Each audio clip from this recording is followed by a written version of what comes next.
I think this is going to be a slightly noisy one from among the lions in Trafalgar Square. It's been a labby couple of days, as they say.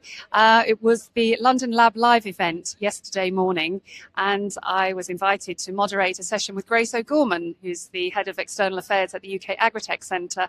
And we were talking about these ubiquitous challenges, not unique to Agri-Tech, around end user adoption, getting tech and ideas from the lab out into the hands of the end users, how you scale, how you get those businesses really growing and delivering impact. And it was interesting to see how much crossover there is, how much multidisciplinarity there is.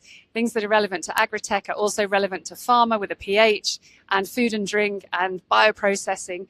And a big hello to two of our members, Dynaval and Interactive Software, who we saw at the conference. So great to see you there. And then yesterday afternoon, I had a committee meeting of the Royal Society Science, Industry and Translation Committee, which is a group that's helping the Royal Society, one of the longest established esteemed learned bodies, to really help get technology and research commercialized out into the hands of those for whom it was invented.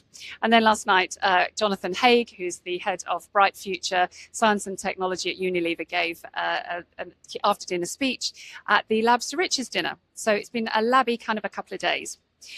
Alongside that, Kate and Christina hosted the event at Fisher Farms in Norfolk for our Early Career Innovators Forum. So thank you so much, Louise, for hosting us. I know it was a particularly busy day for you that day. So thank you very much for making the cohort feel so welcome and learn all about controlled environment agriculture. Now, have you received your top 3 from Agri-TechE member mail? And you should have also got Agri-Tech extracts this afternoon as well. But in the top 3, we talk about, there's our member spotlight, is the Manufacturing Technology Centre, who along with the Warwick Manufacturing Group have been delivering this AgriScale pilot, which is helping a number of businesses to scale, as it says on the tin, government having identified that this is a real pinch point to economic growth. The AgriScale programme, as we've talked about before, has now been launched. Full programme, £13 million. They've been briefing events around.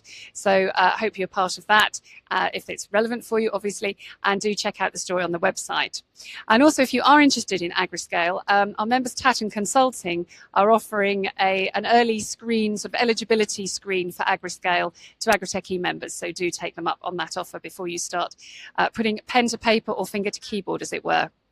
And then hello to some new members, Pollinate Work. So they have camera technology to identify insects using clever computer vision to identify beneficial and pest insects. So you are very welcome. And also Dex Lab Consulting. Now this, I think they're going to have a lot of take up on this. This is for farmers to help you make the most of AI in your business. So who doesn't need that? I know we certainly are looking at that hard here at Agri-TechE.